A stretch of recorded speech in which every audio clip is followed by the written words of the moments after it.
காலஞ்சென்ற மூத்த துணை அமைச்சர் டாக்டர் பாலாஜி சதாசிவனின் பெயரில் நடைபெற்ற ஃபுட்சல் காற்பந்து போட்டிகள் நல்ல வரவேற்பை பெற்றுள்ளன. காற்பந்து விளையாட்டிற்கு மக்களை ஒன்று சேர்க்கும் ஆற்றல் உள்ளது என்பதில் உறுதியான நம்பிக்கை கொண்டவர் அவர். அந்த நம்பிக்கையை மெய்ப்பிக்கும் வகையில் அமைந்தன 4ஆம் ஆண்டாக நடைபெற்ற போட்டிகள். ஜூரோங் வெஸ்டில் உள்ள கொலாசோ ஃபுட்சால் சிங்கப்பூர் அரங்கில் போட்டிகள் நேற்று காலை முதல் இரவு வரை நடைபெற்றன. மக்கள் கழக நற்பணி பேரவையின் இளையர் அணி டாக்டர் பாலாஜி சதாசிவன் மெமோரியல் ஃபுட்சால் டோர்னமெண்ட் என்ற அப்போட்டிக்கு ஏற்பாடு செய்திருந்தது. 21 வயதுக்கு உட்பட்டவர்களுக்கு ஒரு பிரிவும் எல்லா வயதினருக்குமாக மற்றொரு பிரிவும் இருந்தன. போட்டிகளில் பங்கேற்று வெற்றி பெறுவதை விட நட்பையும் நல்லுறவையும் மேம்படுத்துவதே முக்கியம்.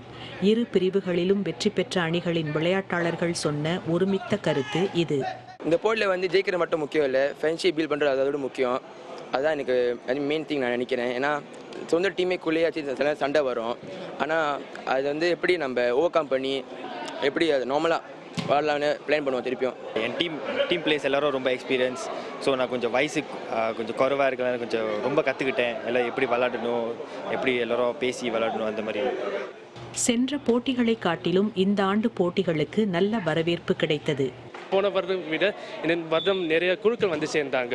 நிறைய சீனவர்கள், மலாய்க்காரர்கள், சீக்கியர்கள், மற்ற இனர்கள் நம்ம தமிழ் பசங்களை சேர்ந்து விளையாட வாய்ப்பு இருந்தது. இனி வரும் ஆண்டுகளிலும் போட்டிகளில் பங்கேற்க விளையாட்டாளர்கள் ஆவலுடன் இருக்கின்றனர். கண்டிப்பாக அண்டர் முடியல கூட ஓப்பன் கண்டிப்பாக நம்ம வருவோம். போட்டிகளில் 44 அணிகள் பங்கேற்றன.